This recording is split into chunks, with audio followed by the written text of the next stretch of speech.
Happy New Year to you from Parallel Financial. I'm Brian Bogner along with Greg Towner, and it is time for our five charts in 5 minutes here. Brand new year 2024. It's kind of crazy to think we're already over halfway through the month of January already here in 2024. Time flies when you're having fun. But let's go ahead and get started. Greg, take it away. Okay, great. Yeah, thank you, Brian. This is a 5-year chart of the S&P 500. And something we've been talking about for a little while now is that the market's probably going to trade in this sideways manner. And lo and behold, it has. But here we are right at the top of that natural resistance point. Of course, the market rallied strongly into year end. And now we're at this point right back at the old time highs.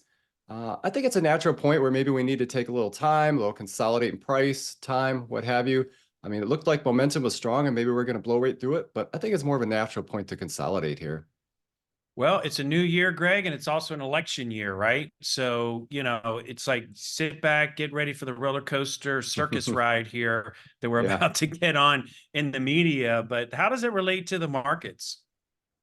Yeah, I mean, if this is a seasonal pattern of what the market has done in typical election years since 1950, and so we can see for the first few months of the year, normally the markets are choppy, and so maybe that aligns with needing to consolidate right now. That's really, really hard to predict, Brian. But really, our message as we talk about the election throughout the year is going to be the same. That kind of ignore it because look at this chart. It starts in the bottom left and it ends in the top right in a typical election year, very similar to any typical year. Stocks tend to go higher. Maybe there's more volatility because of the election, but at the end of the day, it really needs to be separated from the investing side of things. I'm still of the belief that the number one thing we're going to hear from folks this year is they want to wait and hold off till the election's decided, right? Yeah, yeah, we've That heard that is that before. is yep, yep. We have heard this time and time and time again. All right, let's talk a little bit about inflation. Yeah, I mean, of course, it feels like we have something to cover with this every month now. And the recent number with Consumer Price Index actually, kind of was a little bit steady, didn't come down like it had been for a while. So, I mean, we've been saying that maybe inflation needs to settle in a 3% handle instead of the twos like it had for the last decade. So I think in the short term, there's some more downside here because of, the producer price index came in low. The shelter numbers can come down more. But at the end of the day, there could be somewhat limited downside left here on the inflation front as far as improvement. Yeah. And again, we've been saying this a lot. I think a lot of people are expecting prices to retreat. Remember, this is still all positive. So this is the growth of prices every year.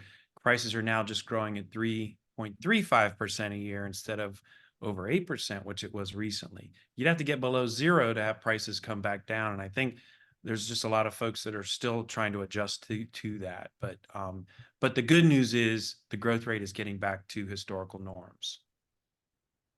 Yeah, and along with the consumer, what's important to a lot of them, of course, is the housing market.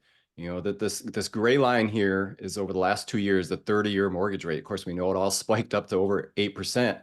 And that coincided with the red line being a very low number of people at that time doing mortgage applications. Well, now as rates have come down in recent months, we've seen the mortgage applications climb to a recent high level. We think that's really good news for the economy. Housing turnover, housing activity, people moving, buying furniture, all of that is really positive. There's still very low inventory out there, so there's not a lot of actual activity. But this small decrease in rates that we've seen has really piqued people's interest to maybe get out there and do something in the housing market. So that's a positive for the economy. Absolutely. All right, Well, we've got this. Yeah, go ahead. yeah, I was just going to tie back to this together with our beginning of our conversation, where volatility could happen here in this first quarter, but it could always happen. This chart looks at going all the way back to the 1920s, the number of corrections in a particular year.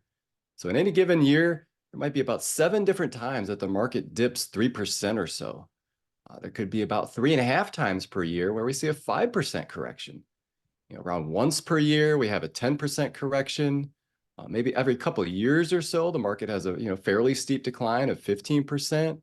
And then every 3 or 4 years, the market has legitimate bear market, 20% or more. Just a reminder, we had one of those in 2022, not all that long ago. So volatility is kind of the price you pay to be an investor. But at the end of the day, if you kind of ignore all this shorter term noise, the longer term positive numbers are really impressive. It's normal. It's normal to have declines. Okay. It doesn't mean the world's coming to an end. Doesn't mean that the wheels are falling off and everything's coming apart. This is normal. All right. And we've got a lot of data, almost 100 years of data here to back that up. So, so again, just in wrapping up here, we had a really strong fourth quarter in the market. Wouldn't be surprised if it does consolidate here over the next few months. You know, if we're looking history, that's typically what happens. And there is a lot of volatility right now. It's an election year. There's going to be a lot of news headlines, a lot of stuff. It's going to emotionally charge you up. Okay, let's be honest. Politics charges people up emotionally. You will not, it will not do you any good to make any financial decisions based on those emotions. That's why we're here and we're here to help you. Okay. So if you get charged up, or maybe you are have some fear or some concern or some anxiety about some things, please call us. Let us sit down with you, talk with you, and make sure that you are still on your plan. First of all, make sure you have a financial plan and make sure you're still on course for that plan. So thanks so much for your time. Thanks for watching, and we will see you next month.